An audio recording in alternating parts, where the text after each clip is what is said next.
Hello, this is Monique McDonald. And if you're looking for more one-on-one help with your voice and how to make it magnetic, I want to invite you to check out my coaching packages at themagneticvoice.com.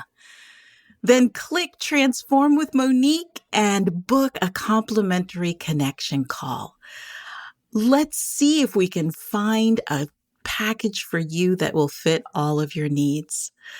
I'm so grateful for your listening to the Magnetic Voice podcast, and I can't wait to meet you and continue the conversation. Take care. See you soon.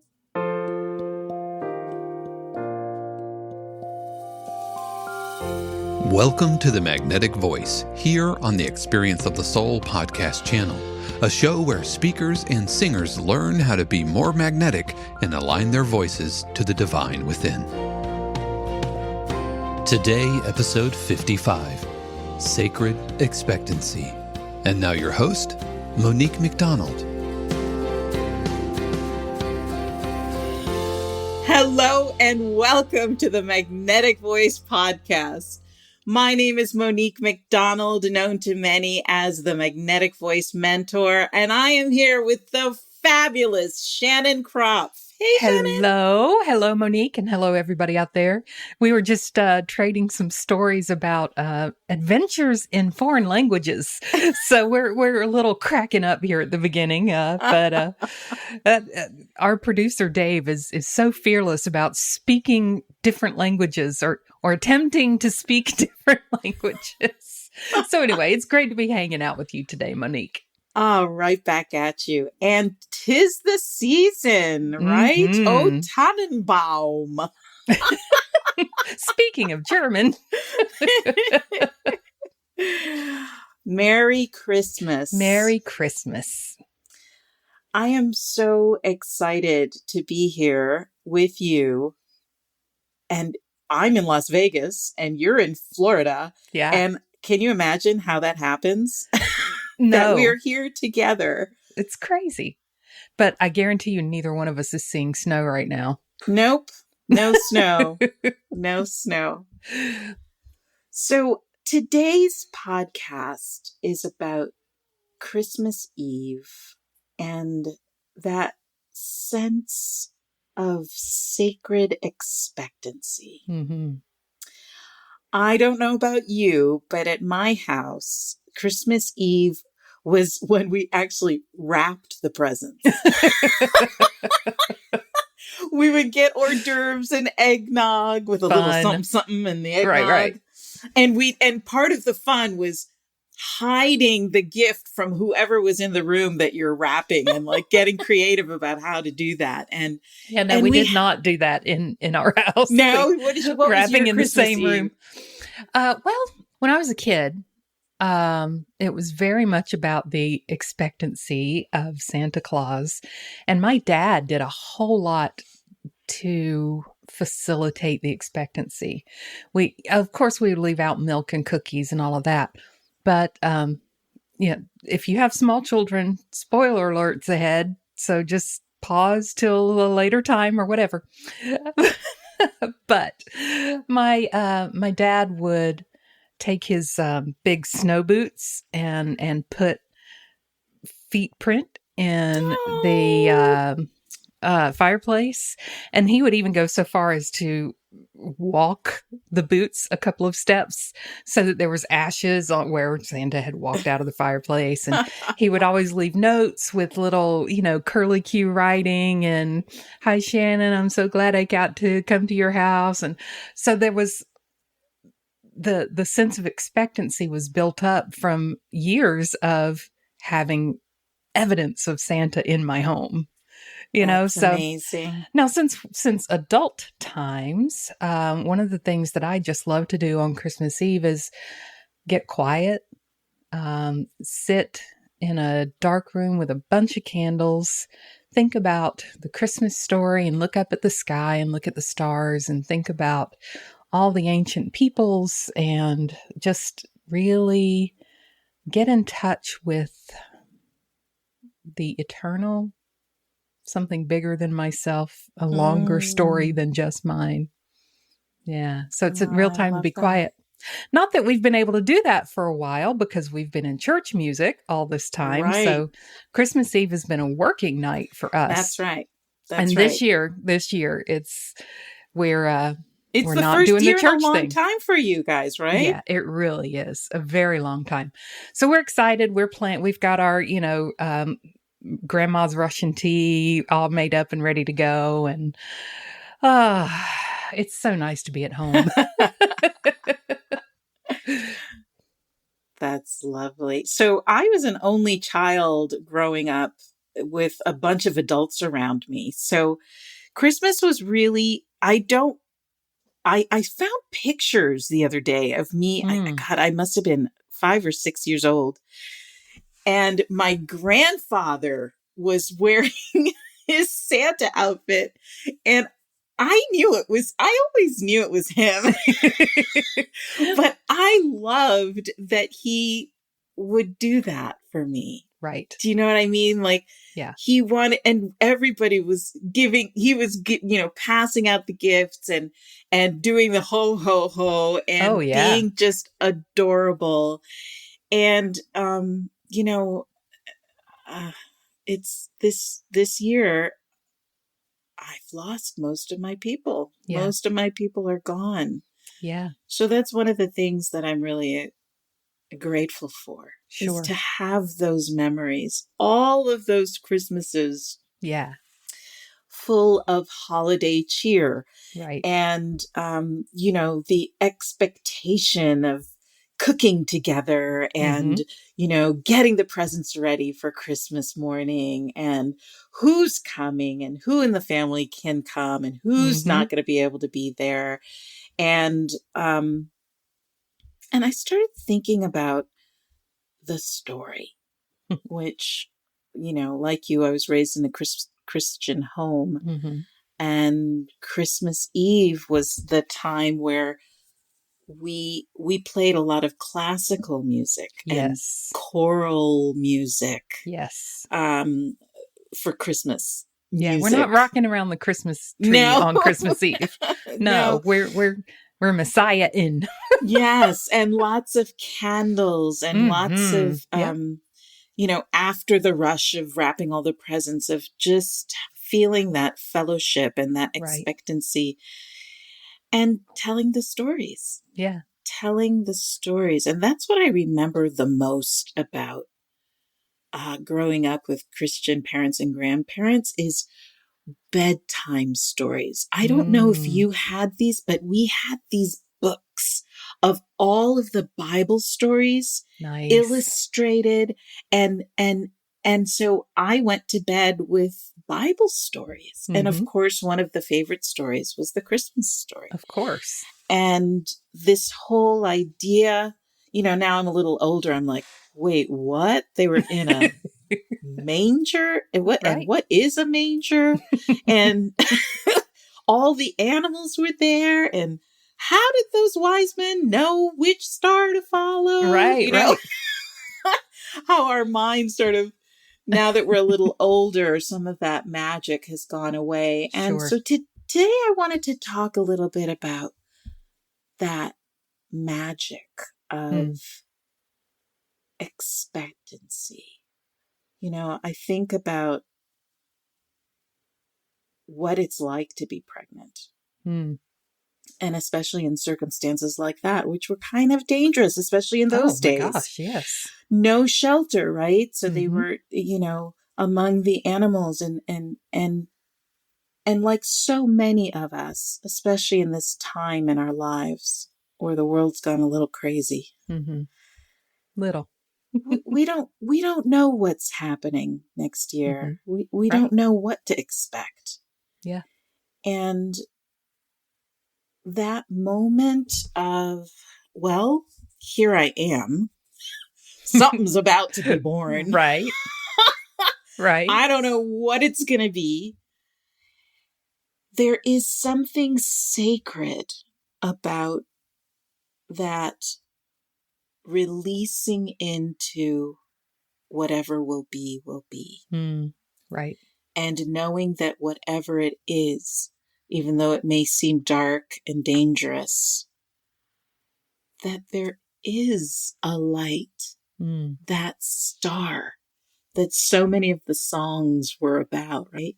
Right. That star, that light that brought people to that particular sacred moment. Right. And thinking about right now, we are about to give birth to a new year. Right. To give birth to new ideas.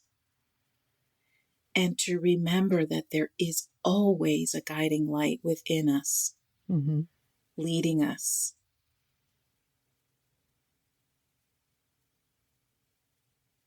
I have the Beatles so in my head now. What's that? I have the Beatles in my head now. Oh, you do? What is it in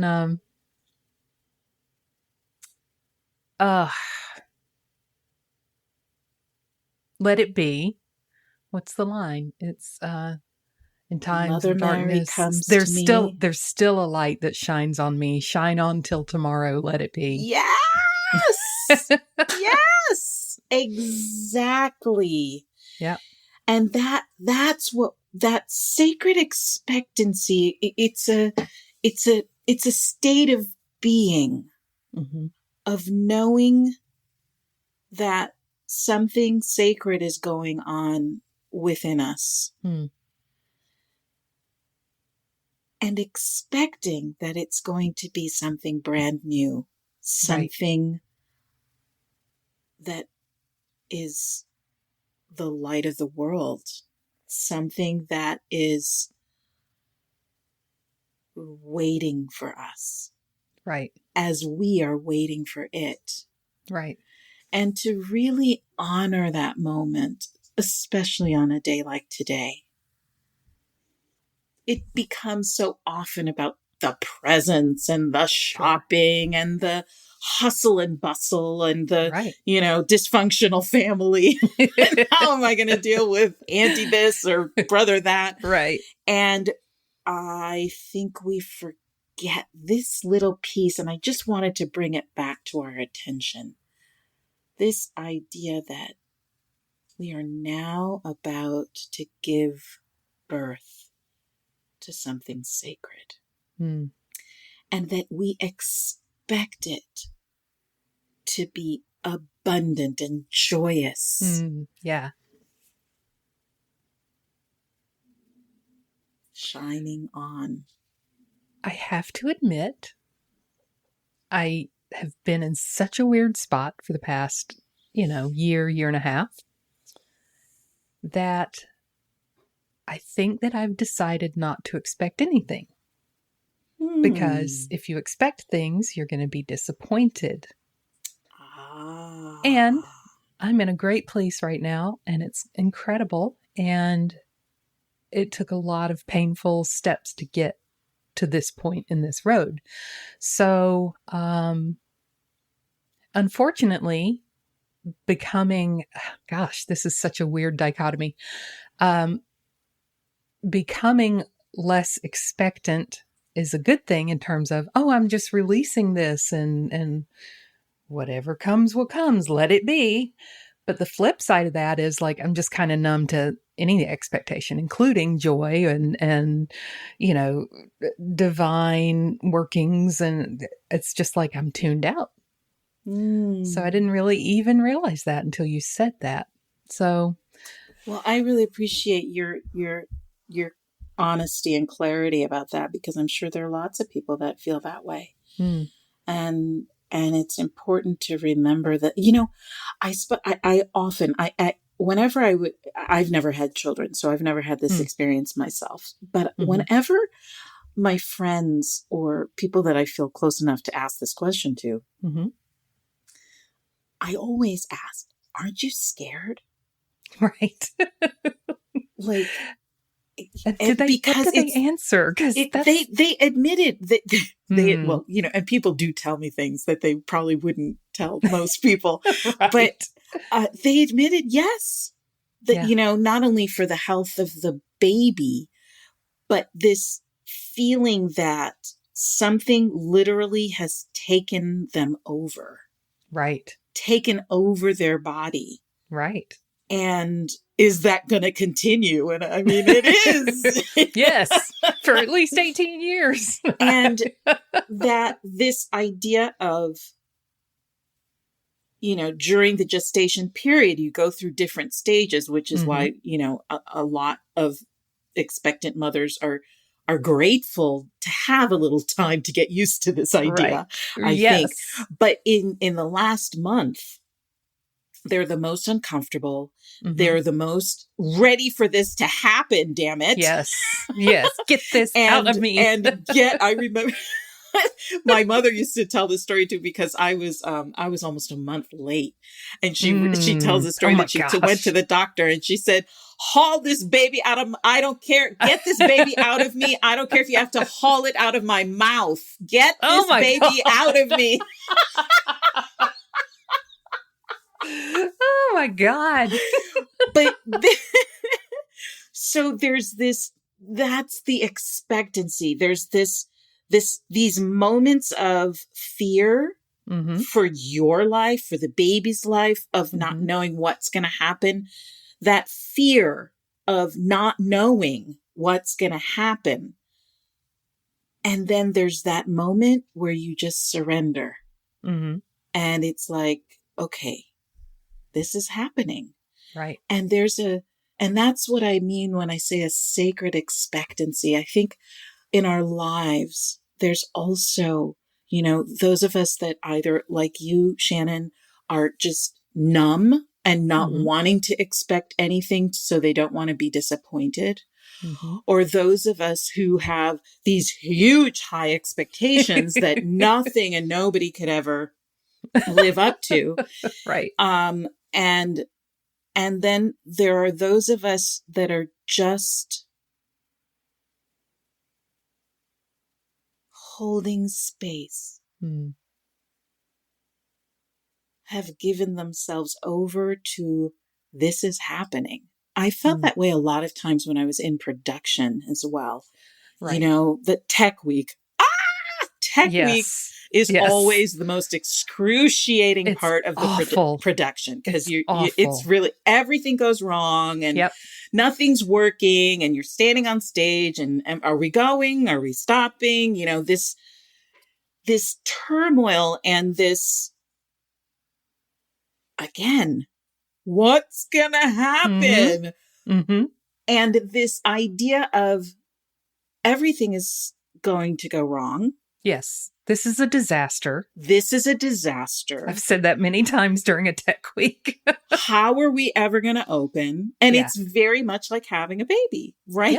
Yeah. It's like, okay, we got to do this. This is happening no matter what. No matter what. No matter what. You just said in passing, you were like, everything goes wrong and blah, blah, blah, blah, blah. But you know what?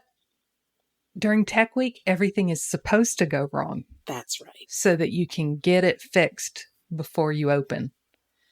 And so, right, so we're grateful it's going there, wrong now before we're in front of an audience, right? Right. And it was also, I was this weird kind of performer where I had, most of the performers were having their freakouts during tech week. I had my freak out, you know, probably a week before tech week, like at the, you know, at the last rehearsal before we get to orchestra or whatever. Oh yeah. And I'm sure I can't sing. I will never sing again. I'm a horrible actress. I don't know I don't know it. I don't, you know, all the thoughts of all the ways that can go wrong. Right. And then I was kind of happy for tech week, even though it was excruciating because it wasn't about me. It was about the tech. Right. And suddenly so the focus is elsewhere. Exactly. Yeah. And so that I felt myself in this weird way starting to release and relax and truly understand this was about to happen no matter what. Right. And I no longer have control over this. Yeah. This is going to happen. 2022 is going to turn into 2023, no matter what. Right. Right. And we are now in a moment where we can have a little cocoon of Mm-hmm. right now in this moment, Mm-hmm. we're going to be in sacred expectancy. Yeah. Not expecting magical and fantastical Right, things to right. happen, but just knowing something's going to happen. Mm-hmm. And whatever it is, the light is shining. Mm. And we're going to bring our light to whatever comes next. And it will be enough. Merry Christmas, my friend. Merry Christmas, Monique. And everybody out there. Merry Christmas, Dave, our darling producer. He's waving.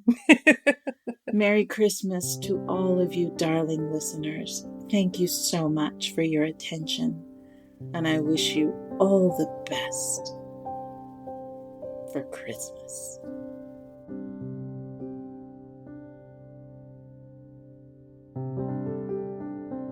So as we take a deep centering breath, thinking of our breath as the last barrier to the stillness. As we breathe out, releasing any barriers to stillness. And as we breathe in, we know it as the invitation to call upon the divine within, full of hope and expectancy. And as we breathe in and out,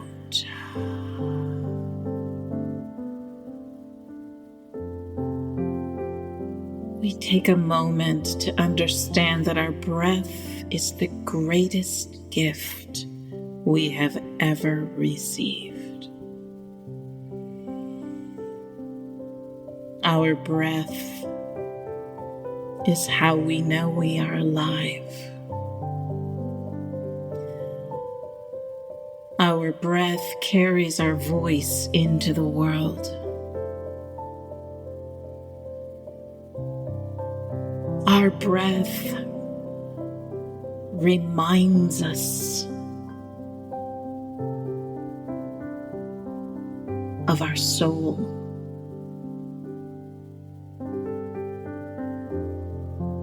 Our breath is the best gift of all. As we breathe and know the stillness of sacred expectancy,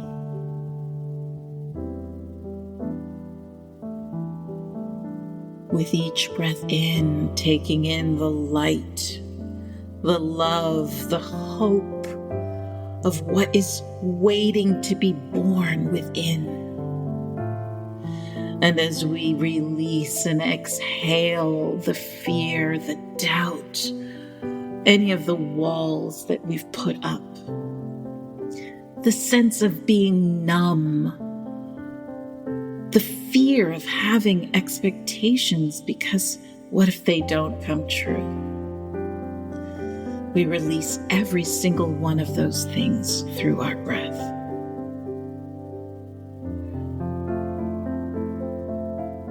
As we breathe and know the truth that we are the love, we are the hope, we are what is being born.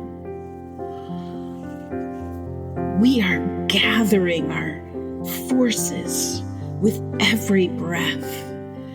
We are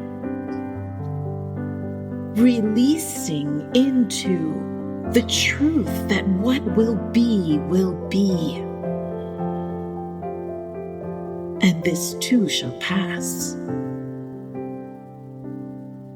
And just like the mother uses her breath to handle the pain of childbirth. We use our breath to handle the pain of past disappointment, the pain of the loss of loved ones, the pain of the child that is no longer naive. And we use that same breath to awaken that child within, to awaken our hopes, our dreams, our love, to know that we are the light of the world, and that light is within us, waiting to be born. And as we turn and face the end of a year, we know together right here, right now, that whatever comes next, we will face with light and love, and know the transcendental experience of life. So as we breathe right now, we celebrate life. And so it is. Amen.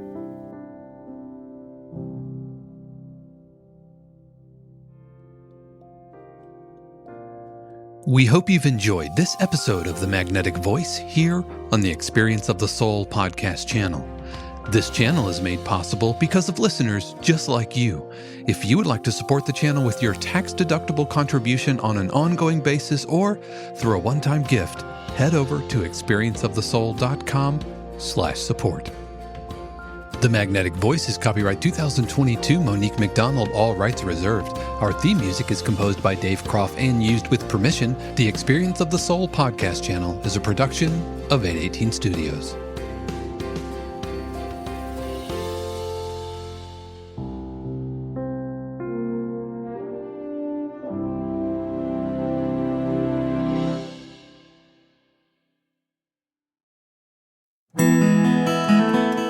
Hey friends, Sean here, your Experience of the Soul producer.